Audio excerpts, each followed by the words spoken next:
Bonjour à tous les deux. Bonjour. Ils n'ont pas le même profil, leur point commun, ils sont tous passés par le bureau des juges et leurs ennuis judiciaires les ont éloignés de la politique. Cahuzac, DSK, Tapi, ils sont revenus sur le devant de la scène cette semaine. Il y a d'abord eu cette drôle de journée pour la gauche mercredi, les deux visages du scandale d'avant et après l'élection de François Hollande qui se sont exprimés en même temps au Sénat et à l'Assemblée. D'abord Jérôme Cahuzac devant ses ex-collègues, commission parlementaire d'enquête sur son compte à l'étranger. Il y a eu beaucoup de questions et peu de réponses. Est-ce que vous avez transféré pendant la période 2006-2012 à la compagnie REL votre compte? Je ne peux pas vous répondre. Est-ce que vous pourriez nous préciser à quelle date vous l'avez transféré à Singapour? Je suis contraint de vous faire la même réponse, Monsieur le Président. Je ne peux pas vous répondre.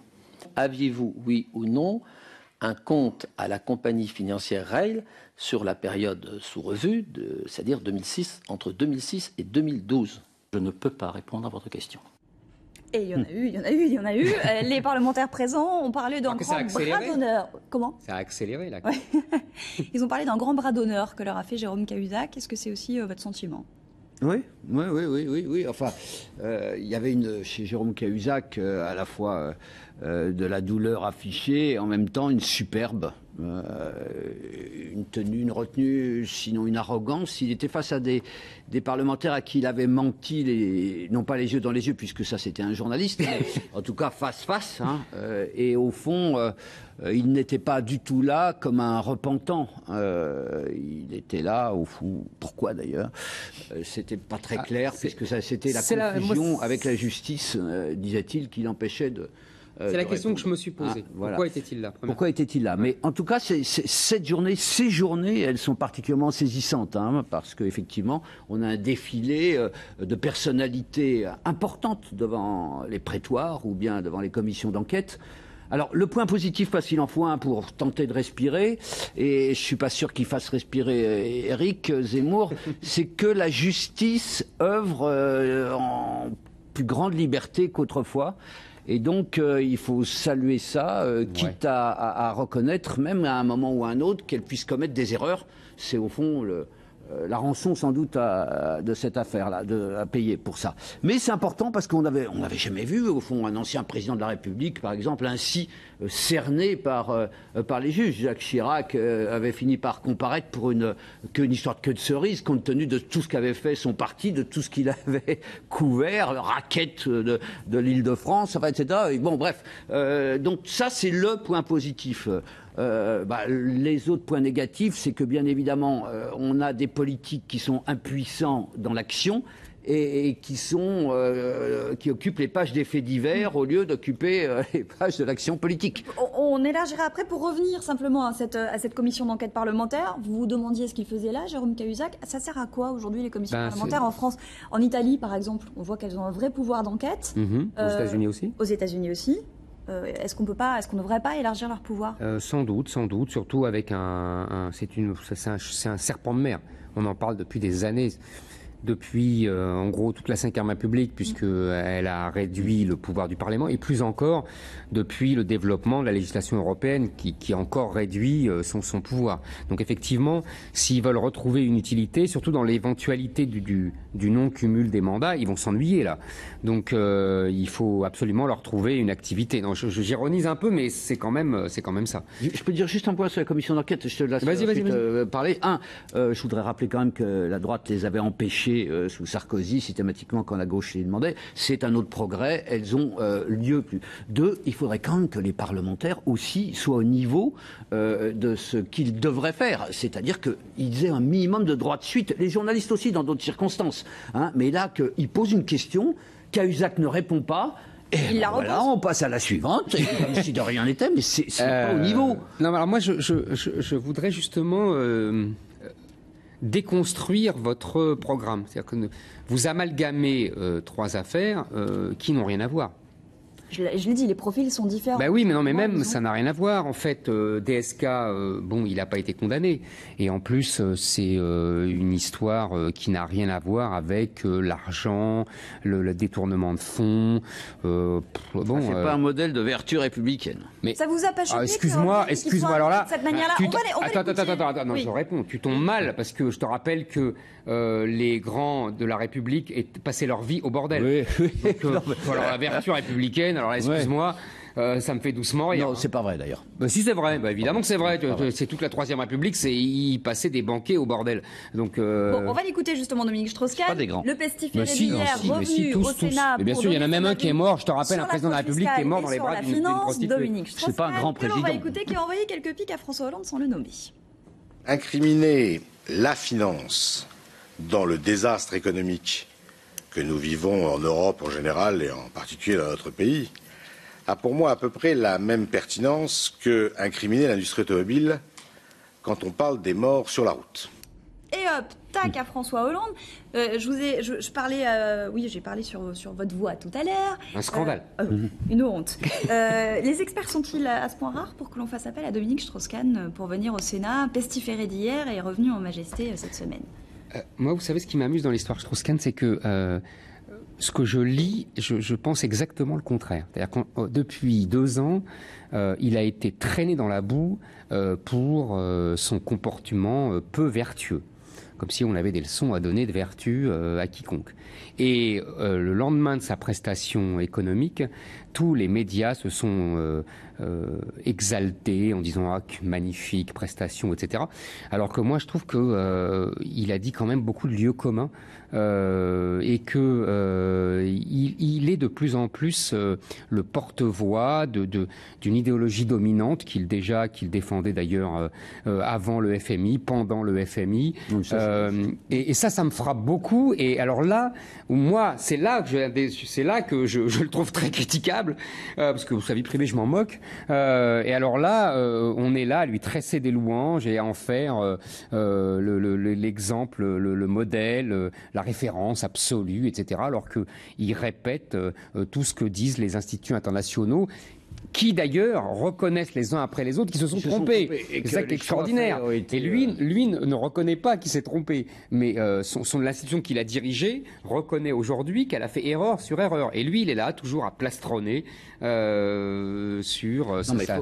Non mais je trouve ça intéressant quand même. Je suis d'accord, mais tu vois, c'est le puritanisme d'un côté et le politiquement correct économique de l'autre. Non mais ça ne gomme, moi je préfère l'inverse. Ça ne gomme pas quand même le fait que sénateurs UMP et communistes ont en l'occurrence voulu faire un coup de pub, un mauvais coup aussi au ministre, et en montrant qu'au fond, il faisait appel à une expertise censément extérieure, puisque celle qu'ils avaient sous la main n'était pas à la hauteur. Sauf qu'ils auraient pu, cette haute assemblée, éviter de se rabaisser, à mon sens, en lui donnant cette majesté-là, quoi. Je veux dire, moi, je maintiens quand même qu'il y a, au fond, dans son comportement, eu des atteintes à la dignité de l'homme public qu'il prétendait, qu'il devait être, qu'il avait d'ailleurs s'était engagé à être, s'il a été obligé de démissionner du FMI, c'est bien parce que son comportement n'était pas digne de l'être toujours. Donc voilà, je pense qu'on aurait pu s'éviter ce ridicule et au fond cet abaissement de la politique aussi. Moi, je pense qu'il est indissociable, surtout dans un moment où la crise est forte et demande à tous, dire des Alors justement, tenues. Eric, tout ça vous dites que c'est des amalgames, peut-être, mais parallèlement, il y a aussi Bernard Tapie placé en garde à vue qui en même temps sort un livre pour expliquer sa vérité sur l'arbitrage. Est-ce que tout ce à quoi on a assisté cette semaine, ça donne pas l'image de pratique un peu incohérente et ça déstabilise pas, comme je disais tout à l'heure, la parole politique? Mais je répète ce que je vous ai déjà dit les semaines précédentes, la parole politique, elle est déstabilisée par son inefficacité. Non, mais pas par son manque de vertu. Arrêtez de jouer l'un aggrave l'autre. Qu'il soit féministe ou pas, qu'il soit... arrêtez avec ça. Le problème de la politique, c'est qu'elle ne sert plus à rien et qu'elle n'a plus d'action. Donc il y a une crise de la politique, une crise de la représentation politique. Ah oui, il y a aussi une crise de la représentation, bien évidemment. Mais oui, de la représentation, parce qu'on a une représentation sans pouvoir. Non mais attends. Voilà. Et on a un pouvoir sans représentation. Eric, bien sûr. C'est notre ami Barroso. Si tu ajoutes à cela, pour prendre l'exemple de l'affaire Tapie, cette espèce d'entente, les juges parlent pour l'instant d'escroquerie en bande organisée, qui montre que tout ce petit monde, non content d'être inefficace, s'entend pour se protéger soi-même alors qu'ils sont incapables de protéger les Français, ça devient insupportable. Mais je suis d'accord. Qu'ils soient de gauche d'ailleurs ou de droite. Je suis d'accord, mais ce que je voudrais, c'est prendre les problèmes à l'endroit et non pas à l'envers.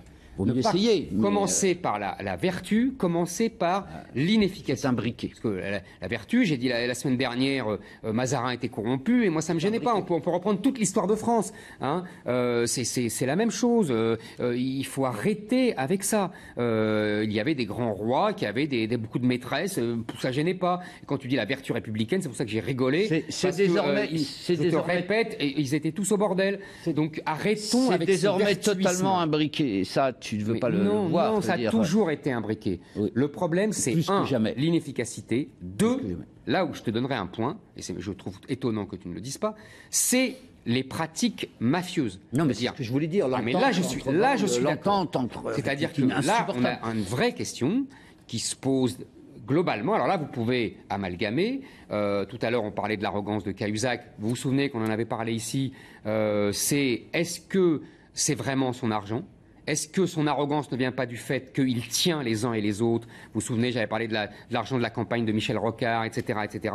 Toutes ces rumeurs qu'il a balayées, mais il n'empêche que on voit bien dans son comportement qu'il a l'air bien sûr de lui. Pareil pour Tapi, on ne sait pas pourquoi il y a eu, parce que maintenant on a compris que l'un des arbitres était assez proche de Bernard Tapie, que c'était lui la cheville ouvrière de l'arbitrage global. Pourquoi il fait ça ? On n'a toujours pas de réponse, Nicolas, soyons honnêtes. Moi, je ne parviens pas à croire encore à ton explication de il a dézingué Ségolène Royal. Ségolène Royal... mais n'importe qui la battait en face. Il faut arrêter avec ça. Bon, alors il faut changer la Juste un dernier point là-dessus quand même. Non, mais c'est plus grave. Nicolas, pardon, je finis. C'est ce que je dis là est sans doute plus grave que Ségolène Royal. Comprends-moi bien. Non, mais j'ai bien Parce que compris. ça veut dire qu'il y a des arrangements occultes. Et si c'est le cas, c'est gravissime. Ce qu'on dit dans ton propre journal sur le côté Monte Cristo avec son co-prisonnier.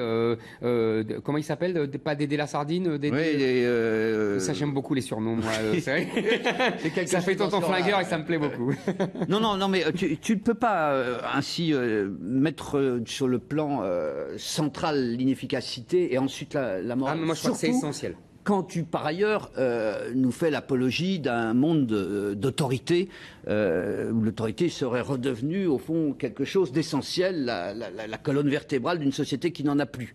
Je veux dire, cette autorité-là, quand un homme comme Guéant, je prends cet exemple-là, qui a prétendu l'incarner et, au fond, faire en sorte de la rétablir dans la société, quand il apparaît que lui-même, au fond, ne respectait pas ce qu'il demandait aux autres d'observer comme règle de comportement, la société fout le camp. Je veux dire, c'est pas seulement de la morale en l'air, c'est pas du prêchi-prêcha. C'est marrant, quand moi je dis ça pour le mariage homosexuel, tu te moques de moi. Non, mais parce que ça n'a rien à voir. C'est beaucoup plus grave. Ah non. Bah si. Faut changer la manière de faire de la politique. Je pense à Jean Lassalle qui traverse la France à pied à la rencontre des citoyens. Est-ce que ça peut permettre de réduire la fracture entre les politiques et les Français ? Non, mais Lassalle est un garçon sympathique et Lassalle a compris, parce que j'en ai discuté beaucoup avec lui, il a compris je me souviens au moment de sa grève de la faim, il a compris qu'il ne servait plus à rien en tant qu'élu du peuple. Et donc il essaye d'aller voir les gens pour comprendre ce qu'ils ressentent, ce qu'ils vivent, etc. C'est déjà une première approche. Mais il sait qu'il ne sert à rien et il sait que ça ne sert à rien. Voilà. Mais c'est tragique. Mais c'est comme ça. C'est ce que je vous dis. On a une représentation sans pouvoir et un pouvoir sans représentation. C'est le drame moderne. Nicolas ? Et en même temps, il y a une vie démocratique qui l'illustre, Jean Lassalle, à ras de sol. Oui, mais à pied. Mais c'est pas de la vie démocratique, ça. C'est une vie qui est une floraison un peu partout. Il y a des associations, il y a des Lassalle qui font des micros de la participation. Horizontal, c'est horizontal. Oui, Zemmour aurait souscrit à la démocratie directe de Ségolène Royal, par exemple. Enfin, voilà, c'est un de ces exemples-là. Allez, on s'arrête, petite pause et on revient pour la deuxième partie après le journal. À tout de suite.